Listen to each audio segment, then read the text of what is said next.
And here we go. We are on episode 2 of the Untitled Gaming Podcast Project. I am one of the co-hosts, TJ, and I am also joined with my co-host. I'm Tyus. Still? After all this time? Yeah, wild, right? How's that treating you? Decent. Well, I know, can't complain. We're gonna start off just going over some gaming news headlights. Headlights? Highlights? Headlights like a fucking car. Headlights like we're a car. This is why I don't get paid for this. Anyway, Tyus, you wanna hit me up with your first gaming headlight from this this week? So last week the Mortal Kombat movie trailer dropped, the new Mortal Kombat movie. Granted, I still think that the old 1990s Mortal Kombat movie is amazing. Yeah, we do not need a new one, sorry. The fucking theme, I mean, actually they had a little remake of the original score, or not score, but you know that song, that EDM song. Yeah, no, so funny that's brought up because that theme, like the traditional Mortal Kombat theme, Mm-hmm. That's actually never been used in any of the actual games or promotional material for the games. That is a missed opportunity. That song fucking slaps. The one exception was for Mortal Kombat 11. Really? And let me tell you, that trailer got me hyped as hell, especially hearing that classic dun dun dun dun dun dun dun. I was like, oh, they know how to sell this trailer. When I was watching the trailer, it did feel that whoever is behind, because it's Warner Brothers, right? Yeah, it's Warner Brothers. They have confidence in it. I at least feel that, because they didn't try, at least from what I saw, it didn't feel like they were trying to rewrite any of these characters or try to find some way to be it's a video game movie, but we're still Hollywood. We're gonna Hollywoodify this a bit to make it more palatable to an audience. Well, granted, I did notice that the story is not 100% faithful to the game story. Oh, I kind of expected that. Yeah, but I do think that so far it looks great just from the trailers. Yeah, I honestly, the fact that they're going all in on the what's it called, just the goriness of it, mm-hmm. That was very very good. A little faith restored in video game movies. Now, I'm not sure if you saw, but after the trailer went live, Chunley was trending on Twitter. Oh my god, I think I know where you're going with this, and I do have this in my notes. Because there was a news publication website that said yeah, they were confused as to why Chun-Li wasn't shown in the trailer. Yeah, why the fuck isn't Chun-Li in the fucking Mortal Kombat movie? And then a few hours later, the article got updated to say turns out Chun-Li isn't part of the Mortal Kombat universe. Who knew? Oh my god. Guys. Guys. I mean, I get it. If you don't play fighting games, sometimes it can kind of blur together. And Street Fighter and Mortal Kombat, the art styles, everything is so different, man. They at least acknowledged it. We'll give them that. Yeah, they acknowledged it and they apologized. And you know what? I got a kick out of it. Oh yeah. Oh my god! But that. No, I'm gonna say I'm looking forward to that movie. Even though I don't play Mortal Kombat, I know next to nothing about the series outside of fatality compilation videos on YouTube.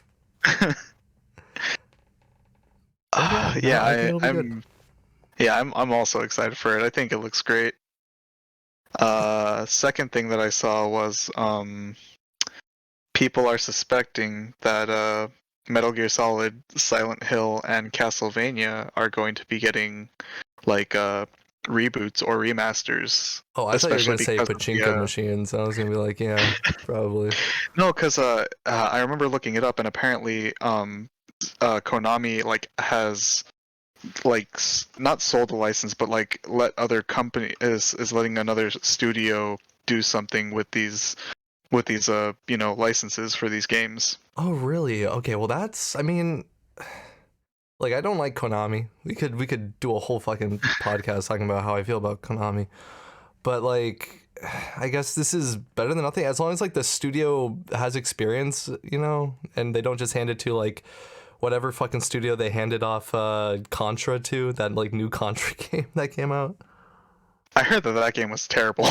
That game was dog shit. It's so bad.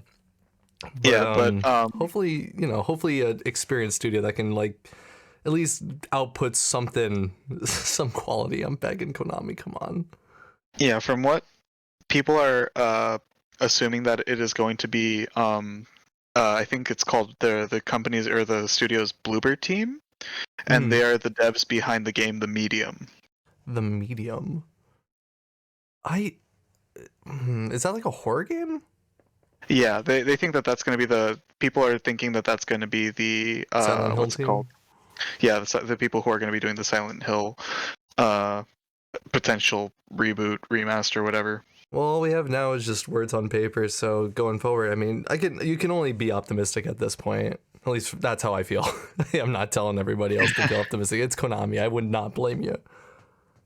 Trust me, dude. As a diehard fan of Metal Gear, let me say that Metal Gear, what was the zombie? Metal Gear Survive. Metal Gear Survive.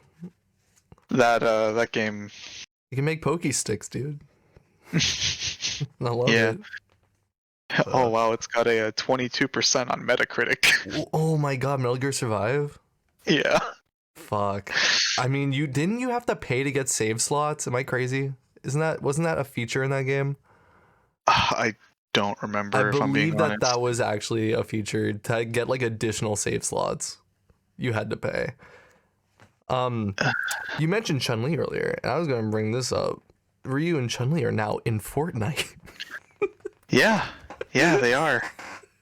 How does it feel seeing Ryu use a fucking gun?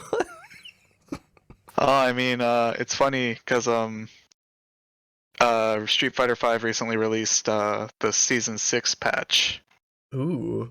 And Ryu got hella buffed, so I have been seeing pictures of Ryu with a Gatling gun all over my timeline because it's just like, wow, they gave him a Gatling gun in Fortnite and in the game. But yeah, there's in Street Fighter V you can have a sponsor or like it's called a sponsor bonus where the game will show you like a sponsored loading screen before you get into a game. Ooh. So like when they were having like their collaboration with Uniqlo, we would see the Street Fighter characters in the Uniqlo wear, and it was honestly a pretty cool thing, if I'm being honest. But now I get to see Ryu and Chun-Li posing next to a pink bear and a banana. I still don't understand Fortnite, man.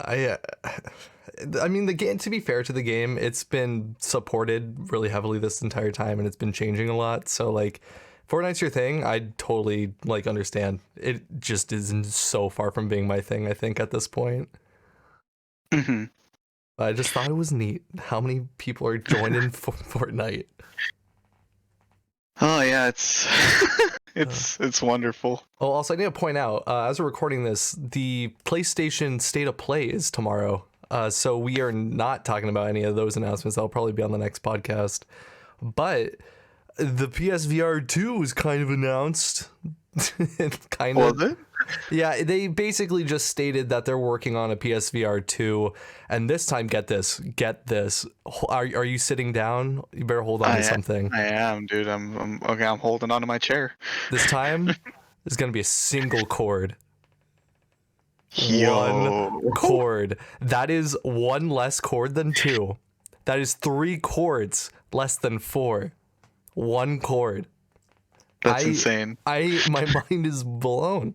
I had the PSVR 1. I ended up selling it, and I still like Half-Life Alyx is probably the one thing that's making me look back and be like, oh, I wish I kind of had a VR headset. But like realistically, man, I don't know. VR just it feels too gimmicky. All the games I kind of played were very kind of samey experiences. Mm-hmm. But you know what? Looking to the future, who knows? Maybe PSVR 2 is gonna really revolutionize it. I will say it's great how I guess like open, like consumer friendly it is now. Like it's VR is becoming way more affordable,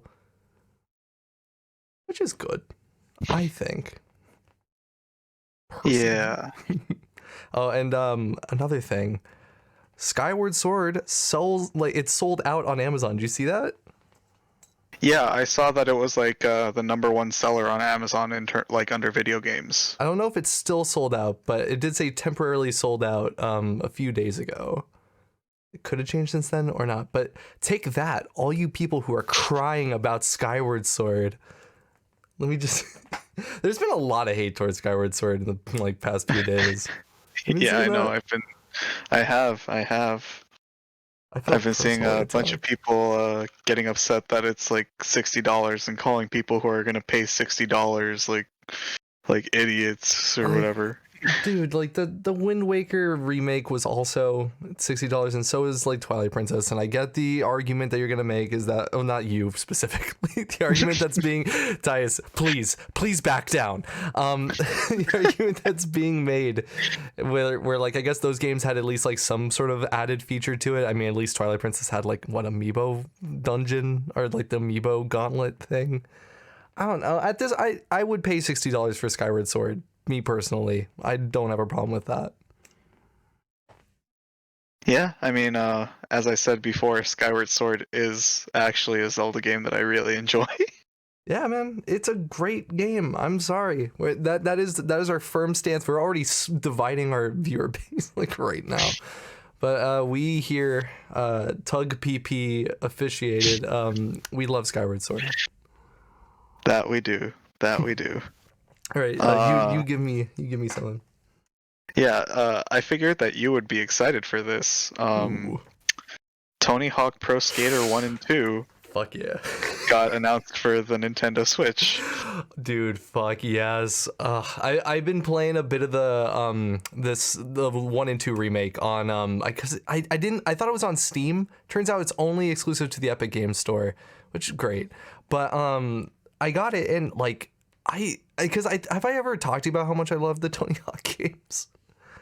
I think we've talked about it briefly, but never too in depth. Because it was like the one game growing up that like me and my brother would like share and like actually like really get into. Because like he was much more of like a sports gamer kind of person. I definitely wanted to play more adventure and everything else, just basically everything else.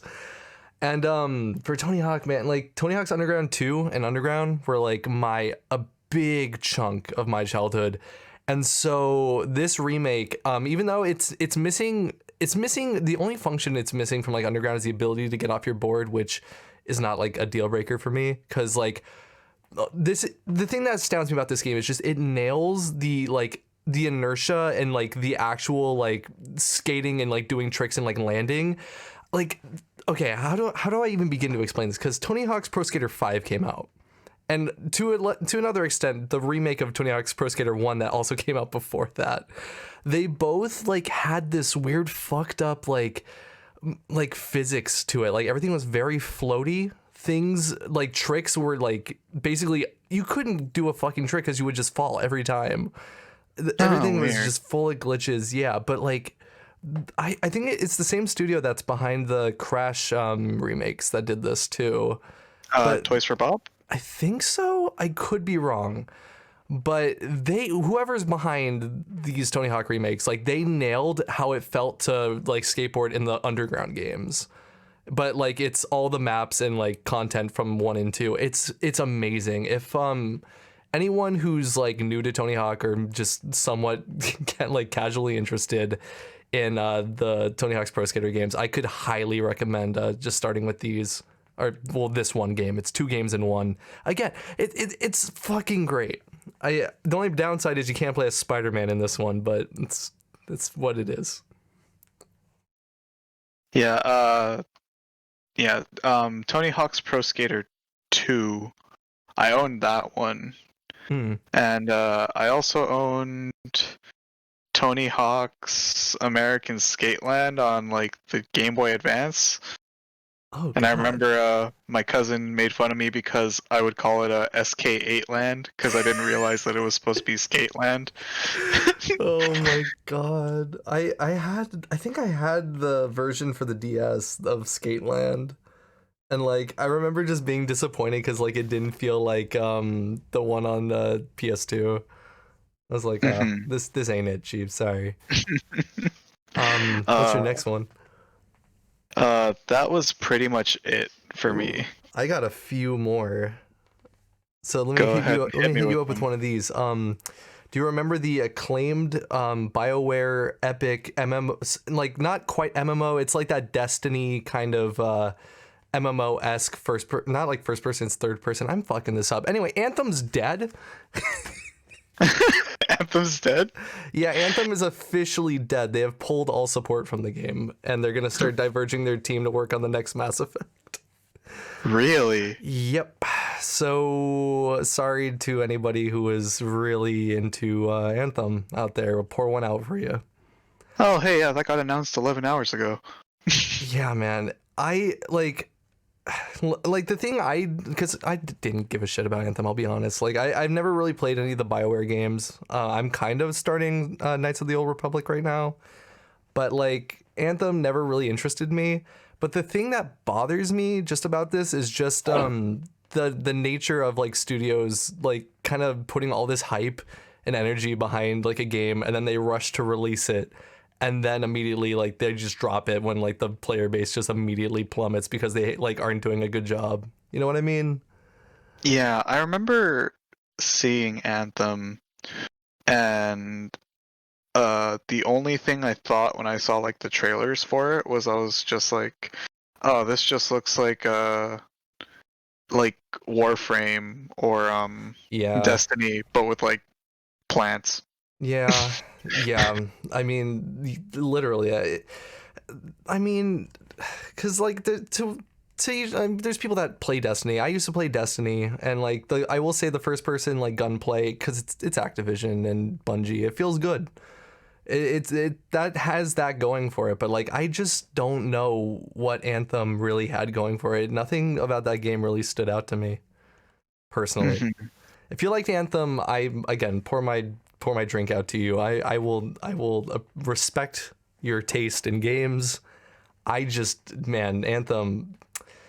It really just represents the current state of games starting up with all this massive like commercial like you know all the big commercial push behind it, all the hype, and then immediately when like it's rushed out the door and full of bugs and people drop out, the company then is like, okay, no, put it. I don't want to play with you anymore. Fucking cue the Toy Story 2 meme. Yeah, I feel sad for all four people who play this game. Oh God, call them out. Um, okay, and my last actually, well, yeah, I think this is pretty much the only last like gaming headline that I want to talk about. Illinois is talking about banning violent video games again in 2021. We are still fucking having this debate. uh, Apparently, if you're caught, according to this bill, because it hasn't gone through, they're trying to go ahead and outlaw it again. And if you are caught selling violent video games, you'll have to pay a penalty up to $1,000. Like, guys, come I'm on. just saying, you can literally download it off of the internet. Yeah, yeah. I mean that unless like I don't know, you have to download a different Steam client when you live in Illinois. You gotta use a VPN. You gotta use a Surfshark or Nord if you want to play GTA 5. Yeah, it's just like it's so annoying. And like I was reading up on the article, and it always says the same thing. According to the American Psychological Association, in a 2020 resolution, there is still insufficient evidence to prove a link between violent games and violent behavior. Hmm. So yeah, if we're just going to keep going in circles and ignoring the actual issues and things that we can actually put towards the community to, improve mental health or like help kids that like need actual fucking like help. Yeah, I just looked it up, and apparently this whole thing came about because there's been an increase in carjackings in Oh Illinois. my god. Are you like, yeah, I learned how to hotwire a car from GTA. Yeah, that's it That's for exactly sure. what I was gonna say. I'm like, literally ask anybody who plays GTA. Like, I'm sure like literally like 1% of the people who play GTA know how to hotwire a car. It's in every movie. It's literally like, let me just go under the steering wheel and like, I don't know, saw into the fucking car to find like those two wires I need to like scratch together. Yeah, I'm just gonna tap them together and boom, I got the car. Like, what the fuck, dude? Anyway, it's just crazy to me to still see this argument being made, and like, I thought, you know, it's like I thought we've come so far in understanding this. Oh. I Anyway, let's get into our main topic, the main course of this podcast. Yeah, so in honor of Zelda, The Legend of Zelda's 35th anniversary, we're gonna be picking up the slack where Nintendo didn't. How dare they release the worst Zelda game on the Switch? Yeah, so Oh. let's just talk about Zelda. Like just like, Can we maybe talk we about could. Zelda? I fucking love Zelda. I do too, man. Yeah, we decided it'd be fun to go over our favorite mechanics, innovations, and stuff throughout the years. And you know, there is a lot. I honestly, when I was thinking about it, I was like, oh, well, you know, there are things that I very much like about Zelda, but they built the groundwork for like a lot of systems in 3D like action games, puzzle games, adventure games, dare I say. Yeah, definitely. Anyway, why don't you get the ball rolling on this? Let me hear one of your faves. So one of my favorites, and this might be a bit of like I don't know how to describe it, like maybe an unpopular opinion, but Uh-oh. We already got a uh bunch of those. I'm actually a very big fan of the what are they called? The Oracle games, Legend of Zelda: Oracle of Ages and Oracle of Seasons. Oh, I mean, I Um, honestly I've never heard really bad things about them. I own them, but I haven't beat them. yeah, no, honestly, those were like I guess my first introduction to Zelda, but they weren't the first Zelda games that I beat. They were just the first ones that I remember playing. Like my cousin owned both of them, and I didn't really know what was going on. I didn't know who Link was. I didn't know. I was like 2 years old when the games came out, or like 3 years old maybe. Basically, your baby. Basically, I was baby, but I thought it was really cool, like the whole dungeon mechanics and whatnot. I thought like just the idea of like solving puzzles to get further inside was really cool. Oh yeah. Um, and then like as I got older, I got the games myself and I looked into them and I thought it was really cool that they had like a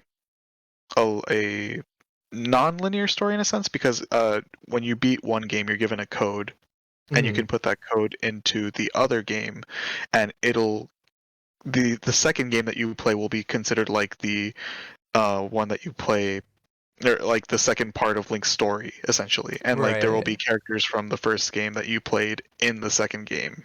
So it doesn't matter which one you play first, though, right? No, no, no, it doesn't. Oh, that's cool. And another thing that I really liked about them was how they were intentionally designed differently. So Oracle of Seasons was meant to be more combat focused, Mm. and with that they gave more I guess like kind of weapon items for you to use. Oh, I see. uh and Like a then boomerang of sorts, or a arrow and bow. they actually don't give you a bow and arrow, but What? they do give you they do like both games for example had the boomerang, but Okay. only Oracle of Seasons had the upgraded boomerang, the magic boomerang, which you could control and actually like deal damage to enemies with. Oh, okay, that's great. Just lock that one in the action game. Yeah, and then the Oracle of Ages was more puzzle based. Oftentimes in Oracle of Ages, you would see items that essentially, if you saw this set piece in a dungeon, like in one of the rooms in the dungeon, you'd know like, Mhm. oh, I have to use this item to solve it. Right. It's like Zelda in Um, general. yeah. And I would say that Oracle of Ages had a lot more of these types of items. Oh, okay. Like there was like the switch hook, which kind of functioned similarly to the hook shot, Mm. but when it grabbed onto something, you and the thing that you grabbed would switch places. Whoa, that's cool. That never fucking came back in anything. What? Yeah, no, that's like that was one of my like favorite items to use. I thought that was like a super cool mechanic. That sounds cool. Yeah, the Um, only Game Boy one I think I played was Link's Awakening. yeah, I actually Link's Awakening was the most recent one that I played because I ended up buying it on the 3DS a few years ago. This was before they announced the Switch. That was how I played it. Yeah. Yeah, I played it before the Switch port came out. Um, Still haven't gotten around to getting the Switch port, but I have it. It's pretty solid. yeah, I've heard that it's good, but I heard that it's very much like exactly like the Game Boy Color one, Yeah, I just can like see it that. looks nicer. The thing is like I think for me personally what I would have wanted from it was I wish it controlled more like Link Between Worlds. Hmm. Yeah, because it still has a bit of that like 8 directional kind of thing. Although that I guess the Game Boy version didn't have that either, but it's more you know, it's more similar to the gameplay of the Game Boy, which it's fine. Yeah. Also, in both what's it called? In both Oracle of Ages and Oracle of Seasons, you could get a different animal buddy, and that was great. Oh, what the fuck? There was Dimitri the Dodongo who could swim. What? You get a friend the Moosh the dongo? flying. Yeah. You could have Dimitri the Dodongo, Moosh the flying bear, or Ricky the boxing kangaroo. I like how they kept to at least like one actual Zelda animal, and then the rest are like, fuck it, flying bear. Yeah, it's lit like Moosh is this big old bear with like these two little wings, and so I like he can kind of hover over like groups of like like holes. yeah. Um, and then what was it like? If you held down his like hover button, he would like charge up like a butt slam and just like crash down on the floor and deal a bunch of damage. That sounds like fun. I only vaguely remember these things because, funny, as a kid, I had all the Zelda manga and I read the Oracle manga for like I think there was a separate one for Ages and Seasons. Yeah, there was. Yeah, so I read both of those. So that was like my exposure to that game or those Mhm. games. But yeah, what about you? What's one of your I favorite guess innovations? I guess if we're on like hot takes and unpopular opinions, Oh yeah, and I only said that my opinion was unpopular because like some people see it as like, oh well, why did they split the game in two parts and oh, were there originally gonna be like 3 games, or is that like a conspiracy? no, there were originally going to be three games. Okay. Yeah, that part is true, but then they Also, just those made games it. are made by Capcom. Yeah, they were. Good job, Capcom. And then you made Minish Capcom Cap. also made a. I love Minish Cap. I know. Okay, well, I say I love Minish Cap. I've literally only done like the opening part of Minish Cap. I have it on what's it, the Wii U Virtual Console, and on my, well, I guess it's technically pirating if I admit that, but anyway.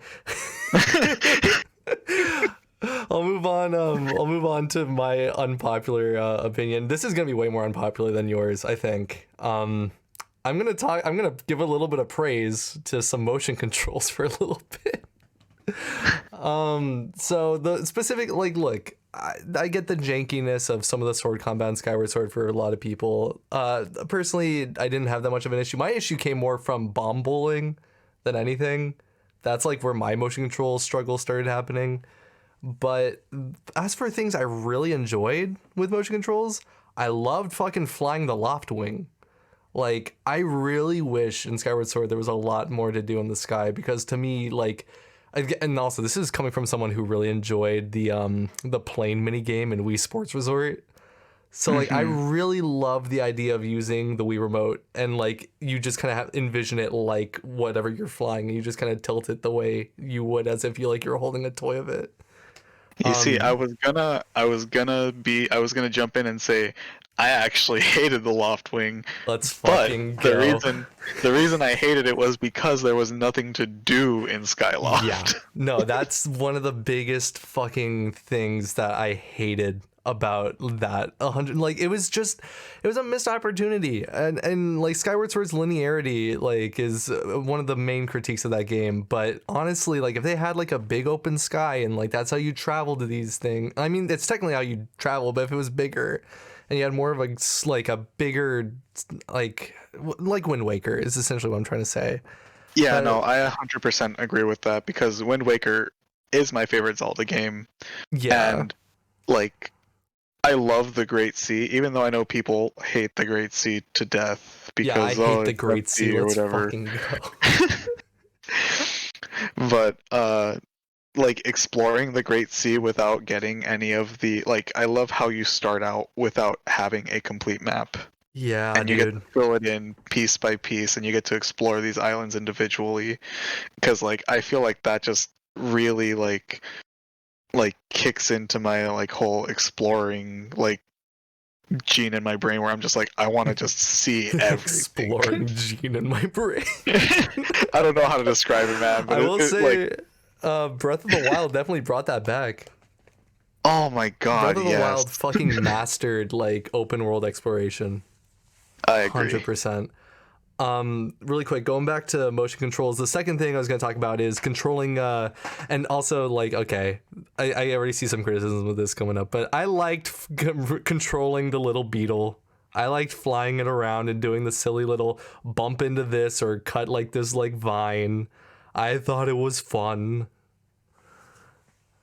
I guess that's a similar thing. Just I like the feeling of almost like I have a little remote control little buddy. Uh-huh. Yeah, for me, I feel like the first couple of times it was really cool. And then like, after a while I was just kind of like, okay, I'm gonna use this to pick up a It's a bomb and gimmick. drop it onto an enemy. Cause like the enemy's like over a pit or like on the other side of quicksand. Yeah, and the thing is, I 100% agree with you on that. Like, it just gets repetitive, and yeah, no, like I can't ignore that. I just think in terms of how it felt to fly it, I enjoyed that, and it made me feel good. Oh yeah, Um, I think it was a really cool innovation. Like in my opinion, I thought like the first time using it, I was like, dude, this is gonna be my favorite item. Like the future I'm of never Zelda gonna is want to here. use it. Yeah, the future result is here. And then afterwards, I was just like, I'm gonna use this beetle to drop another bomb. Yeah, no, I mean honestly, like I'm trying to think of like ways that they could have implemented it to do like different, more interesting things, and maybe that's it. Maybe they just got lazy and they're like, okay, well we have this tool that we can just kind of use. Maybe just I don't know, do the same thing over and over again towards the end because you don't really know anything else to do with it. Cut a vine, maybe Yeah. cut some vines. Um, the last my last motion control like thing that I love, and like I don't think this one's as controversial. It was introduced with the 3DS remakes, and that is gyro aiming. I really, really enjoy gyro aiming, and I think I've talked to you about this when we talked about Monster Hunter. But like, I'm somebody that really does like the gyro sense for like not like all like I don't want like all my look controls to be like gyro, but when I'm aiming and like taking a shot, like I find it to be a lot more accurate for me. And like going back and doing things I think of specifically, just like what it's in Majora's Mask, and I think it's on the Romani Ranch. Do you know what I'm talking about? The like arrow game, or like when you're on like Uh, horseback, or like are no, you not talking about horseback, the one where you ride around and you shoot the what's it called? like the targets. And then You also there's shoot the the one where targets you're and the fleeing. aliens? Yeah, there's also that. The gyro for me just like made that so much fucking easier. Really? Okay, because for me, I guess it's different because I get around a lot using the public metro, Oh yeah. and using gyro controls on that is not fun. Oh no, that makes sense. No, that totally makes sense. Yeah, so for me, I've always kind of like hated gyro aiming Mm-hmm. not to say that I don't get like why would people ever want to use gyro aiming, because no, I get it. Like, for some games it does feel good. Like, I did use a little bit of it in the Ocarina of Time 3D remake. Mm-hmm. And I tried it on Splatoon. Wasn't really my thing. You take that back right now. I've never claimed to be good at Splatoon, and I'm not saying that I'm like my word is law. Oh yeah, no, each to their own, man. I am not the end all be all. I'm not trying to gatekeep. Yeah, no, because if I remember correctly, what was it? I think a lot of the like competitive Splatoon players actually use like gyro aiming. Yeah, they compared a lot to just like using mouse in like a first person shooter. Yeah. It's just added, like, it's like slight added precision, and like I'll admit, like, cause I got like a pretty what's it called? Like my leg shakes a lot, and you know if I'm playing a game, I rest my like controller on my lap, so I'll always have issues with that every now and then. Like if I have to really focus, I'll have to lift my controller. But I've had my instances where I'm like, oh my god, this is like really bad, and like my leg is shaking, and I can't like keep the shit still, and it looks like I'm like playing in an earthquake.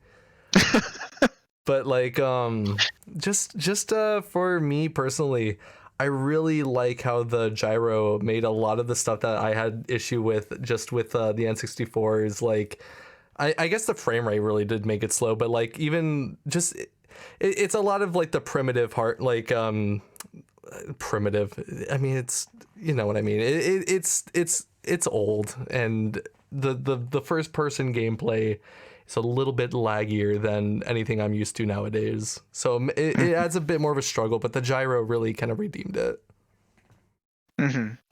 Anyway, share with me another of yours. Oh, I got arguably the hottest take in the world right here. I am not ready. So, have you ever played The Legend of Zelda: The Phantom Hourglass? No, I played Spirit Tracks. This was a Spirit Tracks household. Oh wow, you never played Phantom Hourglass? Mm-mm. Okay, well, I know that a lot of people are very vocal about how much they hate the Temple of the Ocean King. Oh God, I know next to nothing about this. So, you find the titular Phantom Hourglass. Ooh. Towards the start of the game, and there's this temple called the Temple of the Ocean King, and it's cursed. And so while you stay there, your health gradually depletes. But if you have the Phantom Hourglass, so long as you have time in the hourglass, your health doesn't deplete. But, you know, that as you run sounds around, like the most fucking annoying thing I've ever heard in my entire life. Go on. As you go through the game, you get what is it? You get more sand for your hourglass and whatnot. But one thing, so people hate it because pretty much after every dungeon, you have to go back to the what's it called? Sorry, blanking out here. You have to go back to the Temple of the Ocean King, and you have to go deeper and deeper into it. Oh God. There are also phantoms that if they see you, they will attack you and just one-shot you. Oh my God. What the fuck, dude? Like, I already have my issue with like timer mechanics in games, which I don't even understand how like Majora's Mask is my favorite Zelda game, when like that game is one big fucking timer mechanic. But like that just sounds like I'd have anxiety the entire time. You see, one of my favorite things about it is as you get more items, you start being able to open up like little passageways and little shortcuts that you can utilize. And there were also sand refills that you could pick up along the way. Right. And then like once you got to certain like I guess like base floors almost, you could set them as like a fast travel point, and you would be teleported to that floor using however much time you used on your way to get there. So say like it took you like 2 minutes to get to like the 10th floor. Then when you got to that base floor, then it would end up being that you could sacrifice 2 minutes of your time and be teleported to the 10th floor. Oh shit, that's actually pretty cool. Yeah, and I had gotten good enough at it using all of the bonuses and all of the shortcuts and everything that I could get to the bottom floor of the Temple of the Ocean King using 0 minutes and 0 seconds. You're making me feel like a whiny little bitch talking about like time against. You're like, oh, you know what? This is just part of the fucking challenge. Let me just actually like game it here. I mean, you're not the only one. A lot of people really hate on uh, Phantom Hourglass because of these mechanics, and I understand why. It is repetitive, and like getting down to that floor using those shortcuts is like something that you only build up after doing it time after time.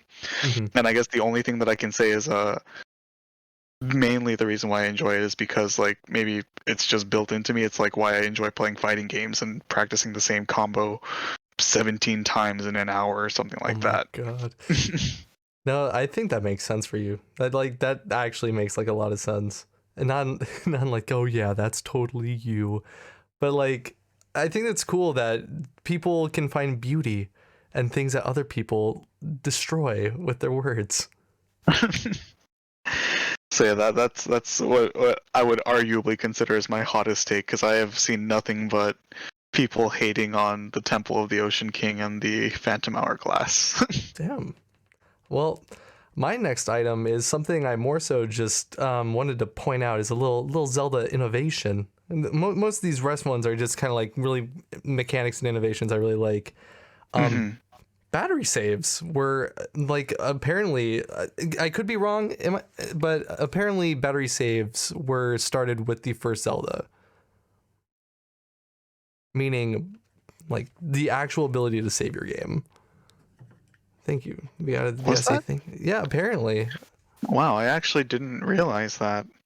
Yeah, now that you mention it, like every game past before that, it would be like, hey, start from the beginning again. Mm-hmm. No, like I mean that was part of the reason why growing up I did not like the original Mario Bros was because like could never fucking beat it. And then like I'm like, why does Oh, it dude, start me from the I beginning? What? I know exactly what you mean. Like I literally hated the original Mario Bros for that reason. Yeah, same. Like I would get like to like level like 3 dash like 3, and then I would die, and I'd just be like, what do you mean I have to start from the beginning? Like, Yeah, but then Zelda comes out and it literally starts up with that like save screen and apparently like that's the first gaming save screen. Bleh. Which is like I wow, don't know, I it's actually crazy had to think no about. idea about that. Yeah, it's crazy to think about. Like, I mean, it's something I guess we all take for granted the ability to save. But like Zelda, it kind of makes sense being like the adventure game that it is, that also innovated the idea of gaming beyond just to get a high score. It's actually the going on exploration and adventure and like going into this game. I also appreciate how Zelda 1 was one of the first games to do like a new game plus with the second quest. That's also true. That like just also more games need to do that. I mean, I feel like New Game Plus has been a pretty accepted staple in modern games, but like just I like shit like that, like little mirror modes or like being able just to do like all the different master modes. Yeah, definitely. But yeah, I mean that's honestly all I had to say. I was shocked when I found out. I was like, oh yeah, battery saves were literally something that started with Zelda, and now it is like one of the most important features of a game. Yeah, like it's funny because we like you said we do take that for granted a lot of the time just because like it's become so normalized and it's just like, oh yeah, every game has a freaking save system. Yeah, Like why wouldn't you have one? yeah, you'd be fucking crazy to have a game with no save, unless I guess that's like the main feature of your game. But even then, like, yeah, man, like if gaming, I mean, I'm sure at some point someone else would have invented saves, saving, but like holy shit, man. Like up until that point, games were just, oh yeah, get the high score, or oh yeah, it's like you just keep playing until time runs out. Yeah. Or we're just gonna make the game hard as shit so that way it'll be worth like $40. Yeah, the perceived longevity of a game by just making it really really fucking hard, but it's only like 4 levels. Yeah, it's just like we're gonna throw literally everything, including the kitchen sink at you. Oh god. Uh And then once you finally beat the game, you'll be like, oh yeah, that was worth $40, even though it was just like actually like 20 minutes of gameplay. I really got to commend Zelda for this. Thank you, Zelda. I bow. I tip my hat. Anyway, hit me with yours. You're next. Another innovation that I like. Well, this isn't really an innovation. This is just something I want to point out. I mean, I know that Zelda 2 gets a lot of hate, but here it goes. the little crouchy, the little jumping like pogo stick stab came from that game, and I love that move. The most fucking rewarding like not rewarding feeling, but just like the best fucking like what's like ASMR for like a gaming like impact feel. It's essentially what I get every single fucking time. It's just the feedback from that move just, feels good.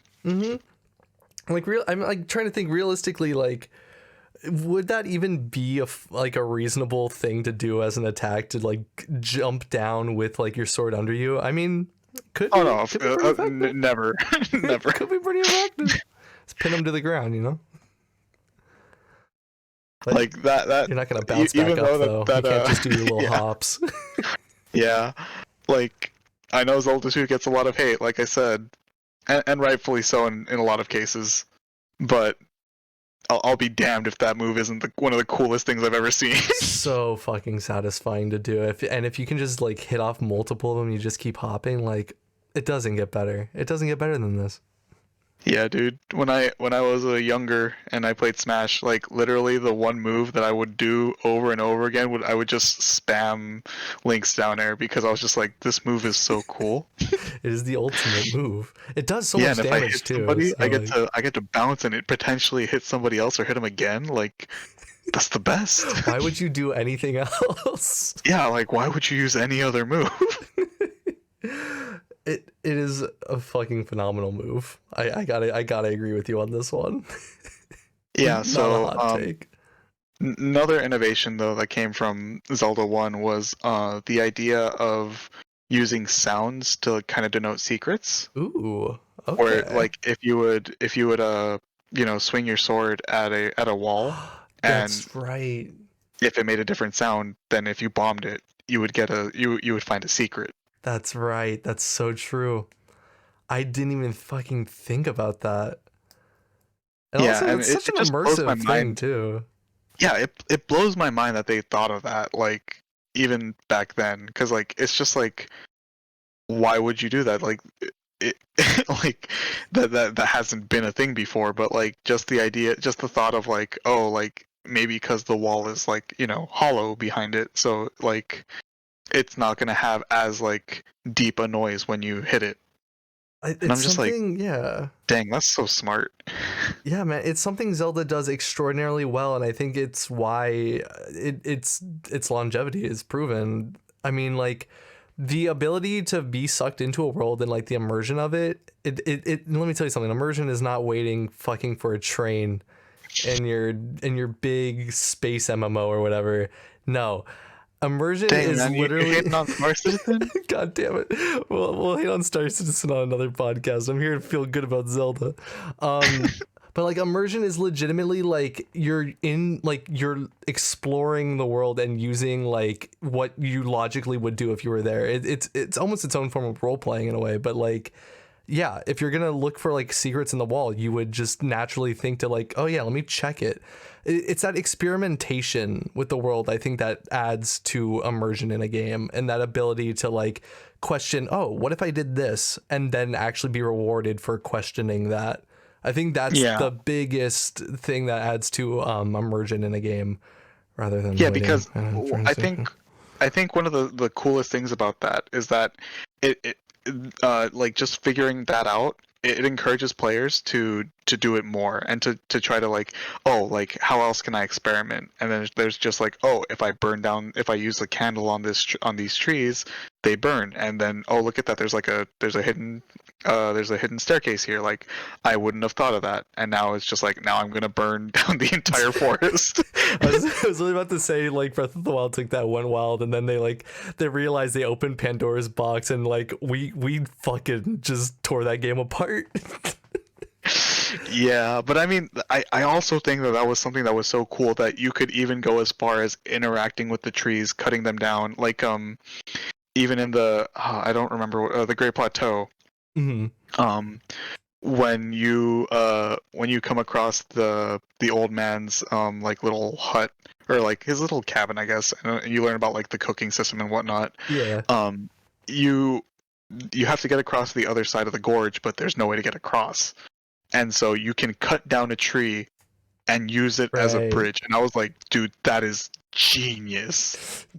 Like again, it's immersion in the way where the world itself, like you look around and you like you actually like the game doesn't just straight up like tell you. You just put two and two together. You look around and you think to yourself, is could I possibly do that? And then you try it out, and the game's like, yeah, dude, you totally fucking can. Yeah, I think like I could go on and on about just like how great Breath of the Wild is because like that game made you want to experiment with everything. Yeah, man. I still to this day just the community behind that game and the shit people can fucking do. Oh my god, the trick shots. All the Dude, when fucking Breath people of the do Wild trick like shots. yeah, when people just like shoot an ancient arrow and then they do the double bomb like launch and like they fly along with their glider and then like after like 2 minutes the bomb hits a guardian and like just instant like hits it to go even further like hits it in the eye. I'm just like, how do you even like what level does your brain work at to do that, So dude? fucking incredible. I mean it's pure skill. I don't think they're hacking. It's they fucking do it over and over again and they experiment and that is what makes the game fucking immersive. It's incredible. I love Breath of the Wild. I can go on and on about how fucking good Breath of the Wild is. Uh, but instead, I'm gonna go on about my next favorite innovation. And I'm trying to think. I don't know if Zelda was necessarily where this originated from. It could have been something else, but I'm mainly thinking about this just because I'm thinking of DS games and like Wii U games. But the second screen inventory was so fucking useful. And I know you didn't have a Wii U. I'm aware. I'm aware you didn't have a Wii U. But having the second like screen inventory in like Wind Waker and Twilight Princess made like the management so much better. And also Yeah, it no, made the that water definitely temple seems so like much it'd be fucking very easier yeah, no, for in the 3DS Ocarina. version, Yeah. yeah, definitely. And it really just kind of bums me out that we're probably never going to get that like double screen experience anymore. Mm-hmm. But and the other thing that kind of bummed me out too is just that like okay, this isn't a big nitpick. I love Breath of the Wild. This is not me being like Breath of the Wild is worse because of this. But that game was originally being developed for the Wii U, but it doesn't have that feature on the Wii U version of the game. Hmm. Like there is no gamepad functionality. I don't even think you can use it as a map, which is weird because on the tech demo that they showed off like originally for Breath of the Wild, they did show the gamepad being used like a map. But it is Huh. what it is. And it was a nice innovation. And you know what? To be fair, in Breath of the Wild, the inventory management, I mean, but I would say the only thing I don't like about the menu like management in Breath of the Wild is having to press like pause to eat something to heal like really quick. It's like Skyrim, dude. Yeah, I mean it is. It legitimately is. So like I really can't complain that much because I mean I fucking love Breath of the Wild. So it's like a minor criticism, but like I would hope in Breath of the Wild 2 maybe like some way to make like maybe a food hotbar or something. I don't know. You want this to be Final Fantasy? Yeah, man. I want it to Just be give us a Final hotbar for Fantasy. everything. You have Yes. to play Breath of the Wild 2 with a mouse and keyboard. Yes. Oh my god, give me all my fucking hotbars now. Anyway, hit me up with another I need another. Another one. Let me look through my notes here. Uh Let's see. Okay, I talked about bombable walls. I talked about the separation of Oracle and Ages. The I separation. talked about or of Ages and Seasons, not Oracle of Yeah. Ages. Separate. I talked about Temple of the Ocean King. Um, Gotta say, I just love how Zelda uses musical instruments. Yeah, dude. I definitely can agree with that. I did not know what an ocarina was until I Yeah, I played found out that Ocarina of Time. ocarinas are South American. Yeah, that's true. Yeah, And I remember when I was in, I believe it was Argentina. mhm. I bought a clay ocarina. It's not like the 12-hole type that is in Ocarina of Time, but this was like a little 6-hole ocarina. But I just thought like I was like, damn, like if I had never played Zelda, I wouldn't have known what the hell this is. Right. No, that's like it's so cool that it's able to kind of like open up that cultural like the cultural experience that way. In because did you play Spirit Tracks? A little bit. I never beat it, Yeah, I but I never have beat it played it. either. I played a bit of it, but because did Phantom Hourglass have an instrument? No, it didn't actually. Oh, because in you know what where I'm going with this, the instrument that's in Spirit Tracks, you know what it is, Yeah, right? the pan flute. The pan flute's so cool. That was like one of my favorite things was the fact that like you actually blew into the DS microphone and then you actually had to like move it on the screen to like play the different notes and everything. Yeah, I don't know if they're originally from Peru, but I have definitely seen a lot of pan flutes in Peru, But yeah, which, I, th- I think yeah, they might very be. I cool. think they might be. I don't know. And then obviously I guess like I'm trying to think of like more iconic like Zelda instruments. You could literally just list all the different instruments used to play the Windfish song in like Link's Awakening, but there's also like I mean the harp. You could do Sheik's harp. Hmm. Pretty And it's pretty also vital. the harp used. There's also a harp used in Skyward Sword. You're right. And you play it. And you play it. You're right. Oh shit. That went over my head. I totally forgot that there's a playable harp in Skyward Sword. Holy shit. That's so cool. Fuck. I'm trying to think of like more instruments. I mean, literally Majora's Mask, there's all the different like and when you wear the mask and the instrument changes. So you got like Oh the my god, that horn, also the brings me back drums. to like one of my favorite side quests in Majora's Mask, which is the milk bar side quest where you have to don each mask and you each play a different part Oh of my a song. god, yeah. Make me want to fucking cry. Uh, I I mean that's another thing I guess I didn't have this written down, but like Zelda's ability to tackle like mature themes in like this fantasy like childlike setting, I guess if that makes sense. Like in my mind, there is like no game that tackles like grief like fucking Majora's Mask. Can I think of one? At least off the top of Probably my not. head. There's Yeah, off the top of nothing my head, I can't.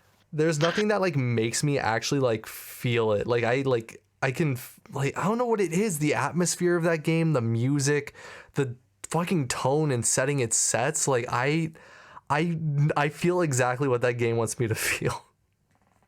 I think one of the most wild things is how the different characters each respond to, I guess, the fact that they're going to be dying. Like specifically like in Clocktown when the what's it called? When the moon is starting to fall. Yeah, and And you like get to see how the different characters react to it. Like, there's the building chief who's just like, "Oh no, like the moon's not gonna fall. You're yeah, being stupid." Um, there's the sword, the guy who runs the dojo who's saying like, "Oh, he's gonna cut like it. he's gonna cut it." But then if you go back to his dojo on the third day, he's actually hiding in a secret back room, I and saw he's that like on praying. something recently. Yeah. Yeah, yeah. So if you go to the dojo on the third day, like on the evening of the third day, he's not going to be in the room like at first, and then if you go towards the back, there's like a scroll, and if you cut it with your sword, you can go inside there, and he's in there like crying and praying that the moon doesn't fall and that the world doesn't end and everything. And it's just like, damn, dude. I just got fucking goosebumps thinking about that. Like that, if you want to have a fucking existential crisis at a young age, you play Majora's Mask. Oh my god. Yeah, I mean, yeah, I don't know, man. The 3-day mechanic. I mean, I've yet to play a game that has like a 3-day mechanic. I think, what was it, Outer Wilds kind of says like it has a similar sort of Groundhog Day mechanic. Where I think like the world of the solar system's ending in 20 minutes or something like that. Yeah, I have not played it. I don't know like how it tackles it. It could be totally good, but like, to me, like that 3-day time limit like really allowed them to like write these characters and set them on like a schedule and have them all be doing something, and like that world is living. Like Termina is a fucking like living world. Yeah, and it's definitely fucking crazy. I get chills every time I fucking think about that game. Yeah, I wrote down a few one and done mechanics that showed up in a few games that like I really enjoyed and like wish I would see back. Go for it. So here, this is one. I don't know how feasibly they would bring this back. They definitely will not. At least as far as I know, they will not bring it back in Breath of the Wild 2. But the ability to like go on the wall in A Link Between Worlds and become like the painting Link. Oh, dude, I actually really loved that mechanic. I mean, so cool. Link Between Worlds was honestly like such a treat to play. So fucking fun. Like everything in that game, all the puzzles, like just so rewarding. I felt big brain the entire time.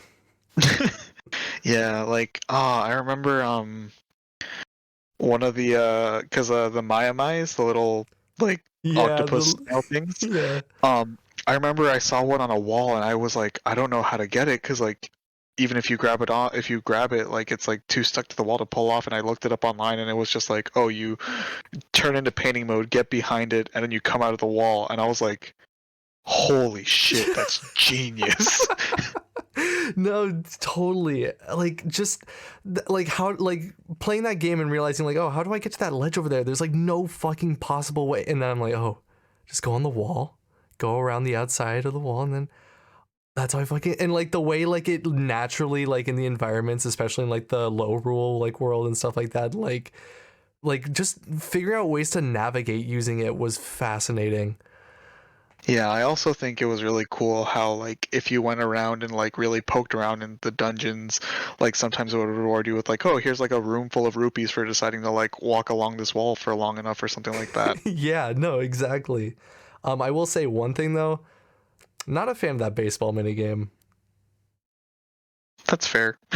Yeah, I don't know. It was, I think I was liking it at first, but then like it became like an actual challenge. At least it's not like the fucking Winnie the Pooh Flash baseball game, but like, oh, the one where Tigger is like just like super like god. Yeah, at least it's not like that, but like, damn, dude, I did not enjoy trying to 100% that.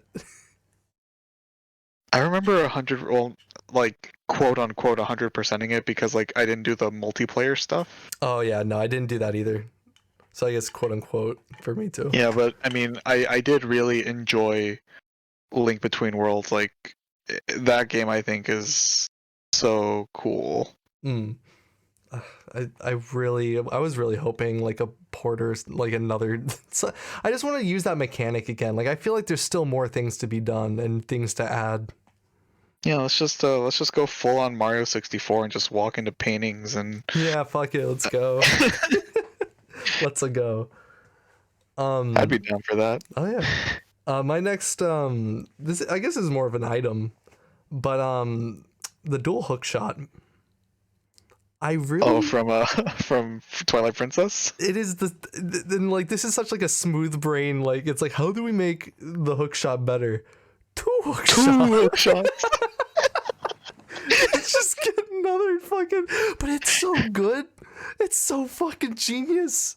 Like, not even hyperbole. It's fucking like new dimension of fucking brain wavelength. Like, so good. I really want the hook shot to come back in Breath of the Wild too. Like, I will say, like, I've been missing the hook shot. And Yeah, definitely. Only thing I could say that could make it better. Two of them. Dual hook shot. Give me dual hook shot. I will say, like, I did really like the grappling hook in Wind Waker. Yeah, no, I can totally agree with that too. I also thought that it was very cool that it also had like a combat purpose where you could steal items off of that's right. the enemies that you would hit with it. One thing that I was worried about when I like played like Wind Waker was like, oh, when I get the hook shot, is it just gonna make the grappling hook like obsolete? Oh yeah, no, I see what you mean. But then they differentiated it because the hook shot was like it could stun enemies and it could pick up items, but the grappling hook had the ability to just snatch whatever like spoil the enemy had like straight off of them. Yeah, which I thought was such a cool way to differentiate the two and make it so that the what's it called? So make it that the grappling hook still had a purpose even when you had the hook shot. Oh, dude, totally. I was like, what's it called? Because I was thinking in Breath of the Wild 2, I keep trying to think in ways of like how I would want the hook shot to work in there, but I more and more feel like I don't know if like in terms of Breath of the Wild, like their universe, I feel like a grappling hook would almost like feel more at home, but I don't know how the Switch would handle like rope physics. You know what? As much as I would like to agree with you on that, Breath of the Wild has its own unique physics engine that the Switch handles perfectly fine. That's true. That's true. And I know we're talking about the Legend of Zelda right now, but Monster Hunter Rise existing. God, dude, the fucking wire bug, you got me going. I'm gonna fucking flip my chair. I'm thinking about that wire bug. Let's just have a Monster Hunter collab where we get to use wire bugs in Breath of the Wild. Breath of the Wild 2 is literally gonna have the wire bug. You saw Link's arm, that little like green extension. Yeah, we're getting wire bug. It's happening. I'm telling you, man, you made a mistake having a podcast with me because I'm gonna find a way to make it Monster Hunter related every week. I have literally no issue with that. So that will just inevitably succumb. What's it called? Did you have any other innovations, mechanics? Well, in terms of like, I know you brought it up earlier, but like, I really love the way that the motion control works for Skyward Sword in terms of the combat.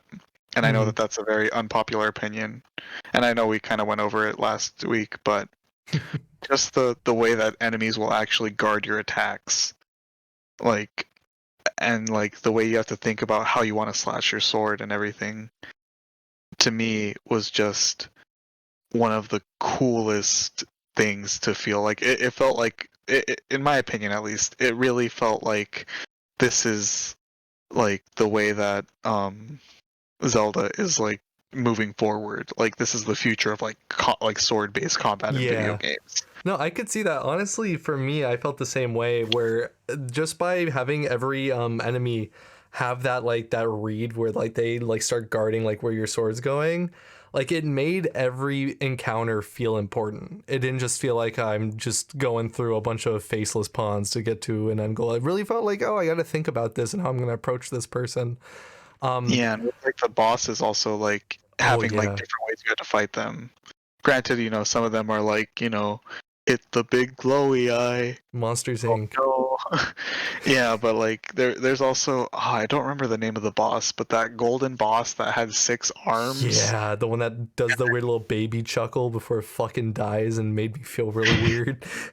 Yeah, but like when you use the whip to snatch one of his arms and you grab his sword and you start beating him up with one of his giant swords, I was like, this is the fucking That feels pretty good. Oh my this is God. the future right here. Yeah, because like I always, whenever I hear people talk about Skyward Sword, they're like, "Oh, you just wiggle to win" or whatever. I'm like, I feel like they're talking about the fucking Wii Sports sword game. Because like the Wii Sports Resort had that, like, I don't know if you've ever played it. It's like, I think it's called like Sword Challenge, and it's like you have to like, you go from point A to point B on rails, and like you have to There's a fight. bunch of me's coming at you, right? Yeah. Like that one, you can like every now and then like it'll block you or whatever, but like you just kind of correct it and block them. But like you can wiggle to win that. Yeah.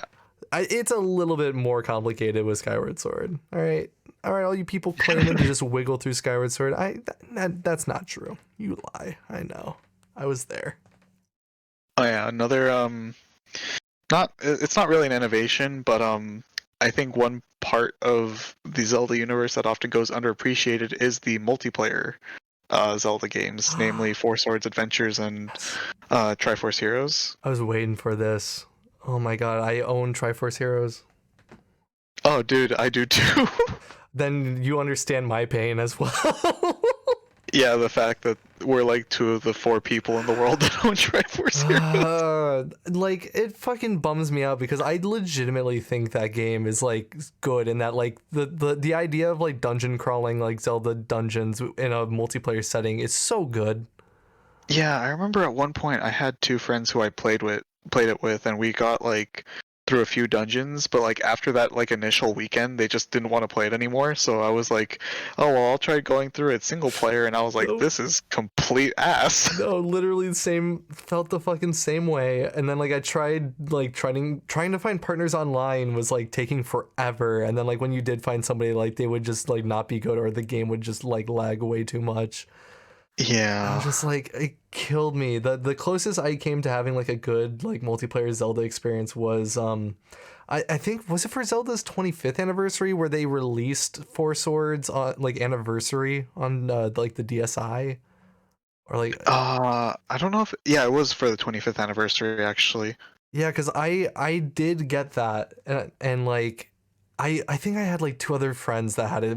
We weren't ever able to have like a full four party for it, but like playing that was so fucking like incredible.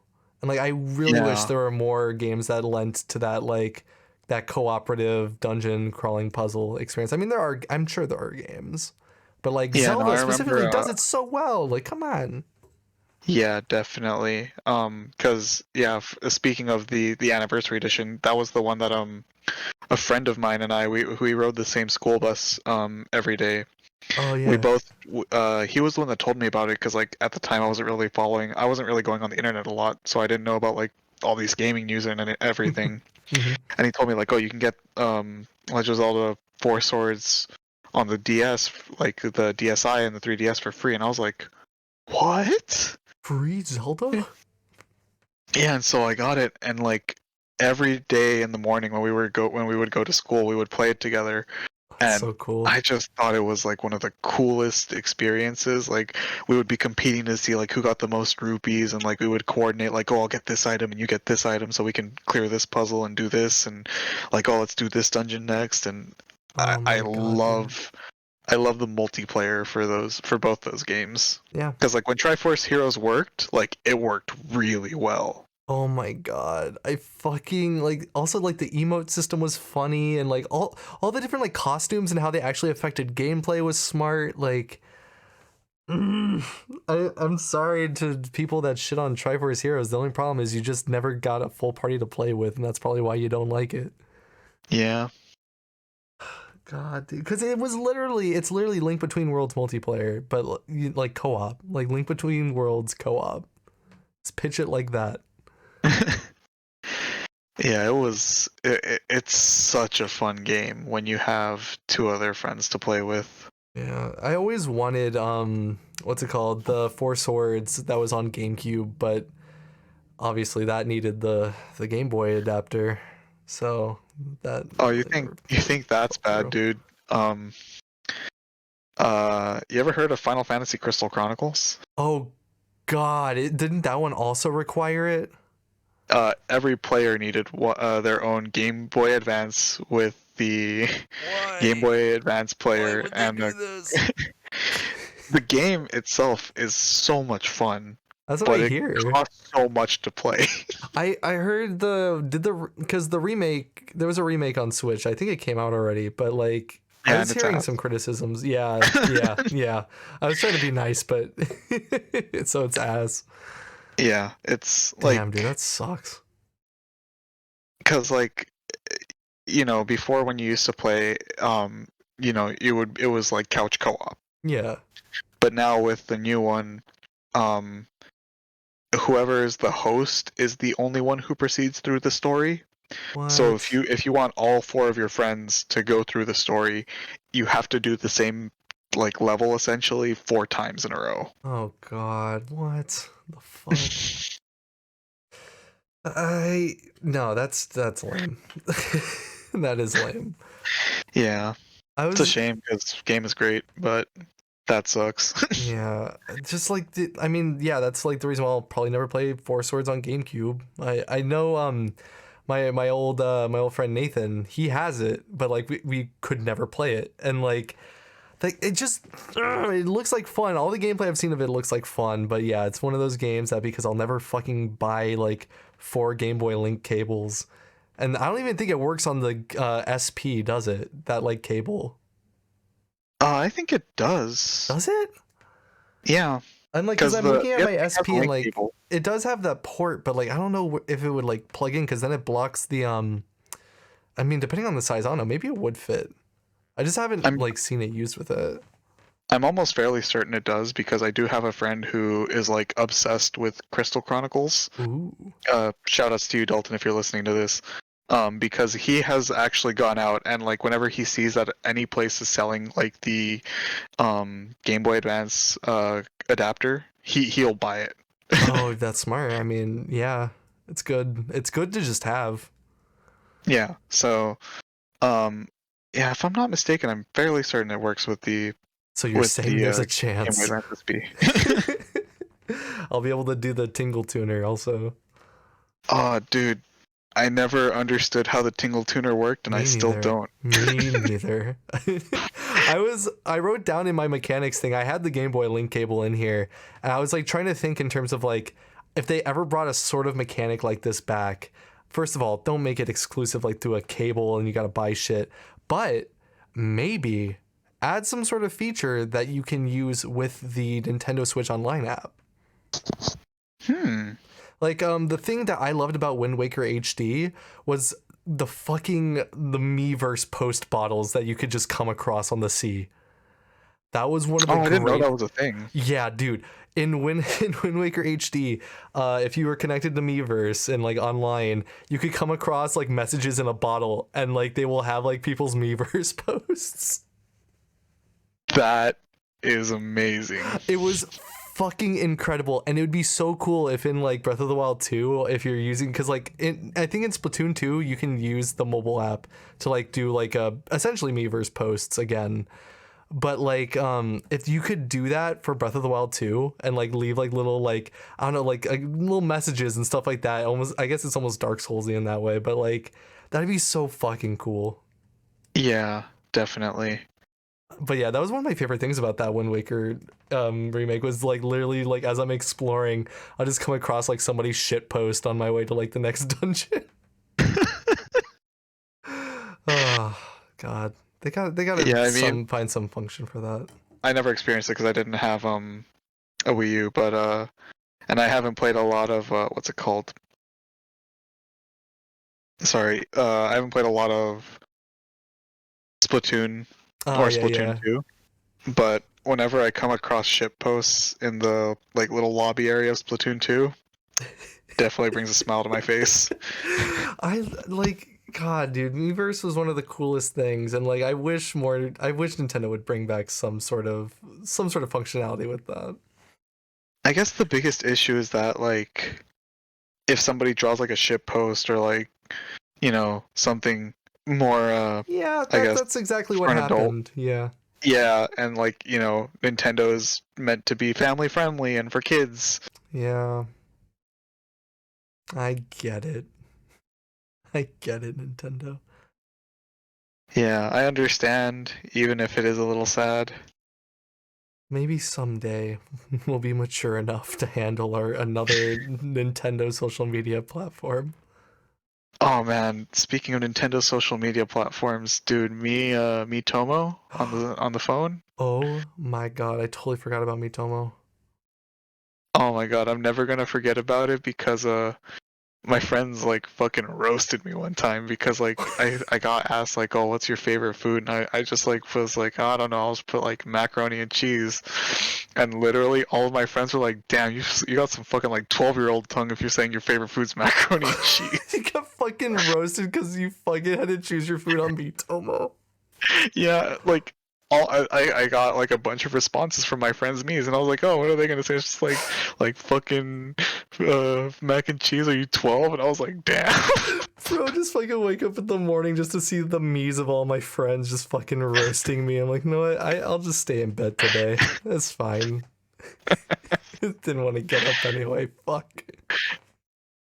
Just some mac and cheese. I miss me Tomo though. That shit was fun. That shit was fun. All right. Did we have any other some more Zelda mechanics, or do you think we want to wrap this one up? In terms of mechanics, I can't really. Not sure if I can think of anything. It's just aside from like, I think that combat in Breath of the Wild feels great, So good. Fucking incredible. and I just think like I would even go as far as say just the whole of Breath of the Wild as an innovation. Well, you know what? Actually, here, no, maybe this could be our last discussion. Let's have this conversation. What do you think of the weapon degradation system? Um, it's a good concept, but I think it's flawed in execution. I think it's flawed, but also I love it. Yeah, no, I'm not saying like they have to remove it. Oh, okay. I think that the idea of it is smart because it does kind of force players to adapt to using different weapon types, Mm-hmm. but at the same time, um, it kind of feels bad when you're using like you get like I don't know, say like a fire sword that's got like plus attack or whatever, Yeah. and then you're using it and it's just like, oh, it's going like it's about to break, and you're just like, ah, shit, well, I don't want it to break, but like it pressures you in a way that makes you feel like you don't want to waste it. Mm-hmm. Even though, like I said, I think it's a very smart mechanic because it does. Uh, it's what made me go to use different types of weapons that I wouldn't normally use, because I think when I first started playing, I was just using like the one-handed blades pretty much, Mm-hmm. and then I found out like, oh, I actually love the way that like spear and lance weapons feel. Yeah. And I think that one of the biggest flaws with the weapon degradation system is like when you get one of the weapons that like the champions use. So when you get like Mifa's spear or Rivali's bow, Mm-hmm. um it made me like, because like they were so much stronger than regular weapons of that type, and I used them and I loved them and it felt great, but then it's just like, oh, but it's gonna break, and I'm like, well, why do these weapons have to break? Yeah. Like I think you can repair those ones, can't you? Or do those ones actually full on break?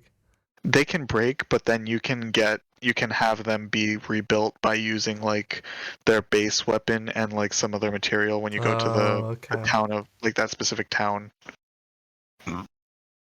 Not spoiling that town. I don't remember, like, Zora's Domain, Rito Mm. Village, Yeah, or yeah. Goron. Is it just Goron Village? I think so.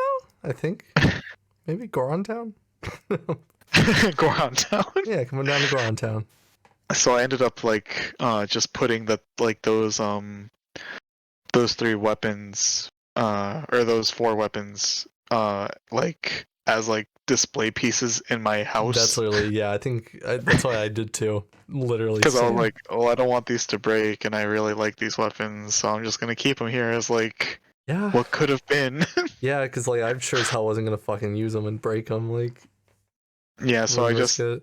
I would just end up going to like Hyrule Castle and like raiding that place for weapons and shields and everything, and then just like, all right, if I need anything else, I'll come back later.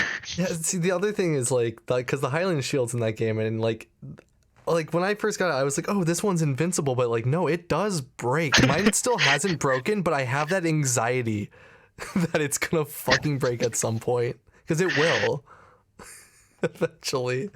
You know where it doesn't break? Where? Skyward Sword. Oh, you're right. I wonder, because like that's where I was gonna go next, is say like, in terms of fixing that system, do you think it would be okay to just have like, maybe there is like one dedicated like at least like weapon, like maybe the Master Sword and then like the Highland Shield, that like are indestructible, but like you do have like more bonuses to using like the other weapons, but they are like they have a durability. You see, I feel like it's kind of hard to do that because of the lore of Zelda. Mm-hmm. Like the Master Sword is supposed to be like the strongest sword. It You is can the be blade of Ganon with a evil's fucking pain. fish bottle. Like, I don't need to hear You them start can. getting wishy-washy on the lore now. No. Like you definitely can, but it's like because of how they wrote the lore, it makes it like impossible to make like a weapon that's like stronger than the Master Sword. You Every know? time you say lore, I have another fucking vision of like Link using a fishing rod to distract Ganon. Link using a fishing rod to distract Ganon. Link using a bottle to bounce back his balls of light. Oh my god, the lore. No, but no, I totally agree though. They set up that's the Sword of Heroes Bane, or the Sword of Heroes. Link fucking seppuku like right there. Link grabs the Pulls sword it and out. instantly dies. It's the Sword of Evil's Bane, and like that they set it up as that restoring the Master Sword is like one of the coolest fucking things in Breath of the Wild, and like yeah, you can't really you can't defeat the king of all evil with any other fucking sword. It's blasphemy. Yeah, that's the unfortunate downside about that. Like, which is why I feel like they can't do anything like that, even though I would really like them to. Yeah. I mean, it's again, that's part of the reason why I really liked Skyward Sword, is because like, you know, each time you upgraded the Goddess Blade, like it would change in appearance a little bit, it would get stronger. You also had like different shields that you could upgrade, and then like eventually culminating with the Hylian shield if you beat the boss rush gauntlet. Yeah. Oh my god. So fucking talk about rewarding. Yeah, like pulling up to Demise with the Master Sword and the Hylian shield in hand. I felt fucking powerful, Yeah, man. he's got like his evil version. Yeah. Oh my god, So that cool. final boss fight was so sick. So fucking cool. Especially when you freaking have the Master Sword get struck by lightning and then you pierce it Yes. into it, plunge it into his chest. I was like, that is like one of the most satisfying victories So good, I have dude. ever had. So fucking good. Oh my god. I'm like trying to remember the what's it called? Because like in terms of like what do you think is the most satisfying Ganon death? Ganondorf, Ganon, be it whichever. Demise Most counts. I'm just gonna satisfying. count Demise. His evil gets reincarnated later. If you want to get into the Yeah, lore for reasons. me it would have to be either Breath of the Wild, or not Breath of the Wild, not Breath of the Wild. Um, Mm-mm. I'm sorry, the final boss of Breath of the Wild for me It's poo was poo. I did not it's like the it. worst part of the game. It's so just end the game already, Link. uh, for me, it has to be either Wind Waker or Skyward Sword. Damn. Yeah, Like I could see that. like Wind Waker, when because you have to like you know, reflect the light arrow that Zelda shoots at you to him because he's dodging the ones that she's just shooting on her own, Oh yeah. and then you have to parry his attack and you do the little roll and you stab him in the head. Like Yeah. like So good, damn, dude. dude. when So I fucking did good. that back when I was like 8 years old, I was like, holy shit, I'm a badass. His monologue too is so fucking like deep. It is. It's like he's not just like, like I feel like in Ocarina of Time, Ganondorf is just generic bad guy, take over the Man, world. power. I want power. Essentially, like they don't really go into it with like they don't really go too deep into Ganon's Yeah, backstory and like the like any of them. Gerudos and like, well, they kind of with the one sage, but like not entirely. Yeah, they bring up, oh, he's the only male like in the race of females, which means he's going to be their king, and like that's why they have to serve him essentially. Yeah. But they never really explain like, oh, why is he evil? It's just because his name is Ganon, Yeah, it's just apparently. because, yeah, whoever fucking gets the Triforce of Power for some reason just gotta be, well, I guess it's Demise's fault. That is Yeah, but Demise. having Ganon like just talk with Link at the end of Wind Waker before the whole fight, I was like, holy shit, like this is like an actual character. It's not just I'm bad to be bad. Yeah. Oh my god. Like he just straight up is just like, it's like I just wanted like our life to be as good as like you guys. Like he's like I coveted that. Like you really feel for this guy, and then he fucking tries to kill you like a 10-year-old boy. Yeah. Oh, it is so satisfying though, like the sword going into his head at the end. Yeah. I'm trying to think. I think for me it goes to Ocarina. Like as like a boy playing Ocarina, going to the final boss, like when I thought it was done, and then like all of a sudden you start going, down the like castle as like with the timer going on, you're like, holy shit, like gotta get out of here. And then once it finally crumbles down, it's still not over. All of a sudden, Dark Beast Ganon comes out, and you're like, oh shit, okay, we're still going. Like, Yeah. it's that good level of Oh man, execution. part of me Mhm. has difficulty taking that fight seriously purely because of speedruns. Oh, that's so fucking true. Just because watching a child Link slash at the air in front of Ganon's face and then Ganon dies, it's just like Oh my it's god. funny. Ganon's a little punk ass bitch. Yeah, dude, he got killed by a fucking stick. Story of his life. I feel like every game since that has kind of tried to like replicate that kind of structure of, okay, just beat up Ganon and then he kind of dies. You got to do a little thing, and then Dark Beast Ganon that actually appears, and then that's like your final thing. Like Breath of the Wild definitely kind of like I gotta say, man, like that is one of the weakest parts of Breath of the Wild is that ending. I also thought it was kind of lame that if you rescue all four of the champions, literally half the fight is completed for you because they just shoot a giant laser beam. Yeah, I'm kind of in that same camp where I'm like, oh, okay. I mean, I wish it was more interesting, yeah, but like I wish maybe that like because yeah, that's the thing. It's like I don't feel like that. Like, how do I explain this? Because I feel like the point of the game is to do all the divine beasts. So I feel like my reward for doing all the divine beasts shouldn't be like, oh, let me like take half of the experience of the final boss away from you. It's like, wait, yeah, no, no, no, no, no, no. Like, let me like get like a new ability. Like, I don't know. Like, I don't know what, but definitely taking like half the health bar out is just kind of like, well, like that's overkill. Like, I want to at least like have a challenge. it just felt so lazy to me. Yeah, man. I totally agree. Hopefully, I mean, I I don't know what they're gonna do for Breath of the Wild 2, man. I'm not sure either, but I am looking forward to it.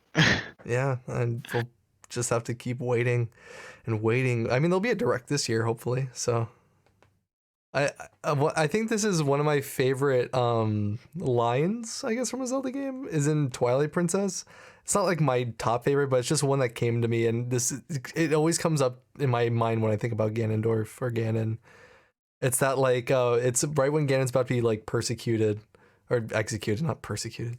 Well, he's about to be killed, and like his like Triforce of power like kind of like it activates at that moment, and it kind of fucks up everything. And like the way the sages say like they claim they call it the divine prank.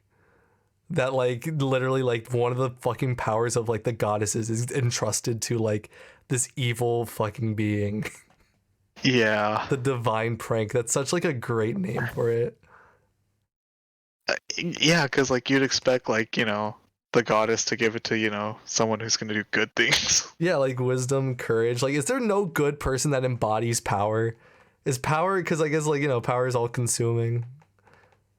I would say that Terry Crews is a good man who encompasses he power. encompasses power. Fucking Groose encompasses power. Groose could be a good fucking Triforce power holder. Dude, that would be so good. That like yeah, fucking Groose should have had the fucking Triforce of power appear on his hand. In the final boss, That'd he be just so comes out and fucking he good with the punches him right in the face. Yes, yes. He fucking gets in the Gruesinator. Oh man, if there's one thing I'm happy about with Breath of the Wild, or another reason why I'm happy that Skyward Sword is getting brought back, it's that Groose posting is coming back. Yes. Oh my god, yes. We're back, boys. All right, so I guess we can wrap it up here. Yeah.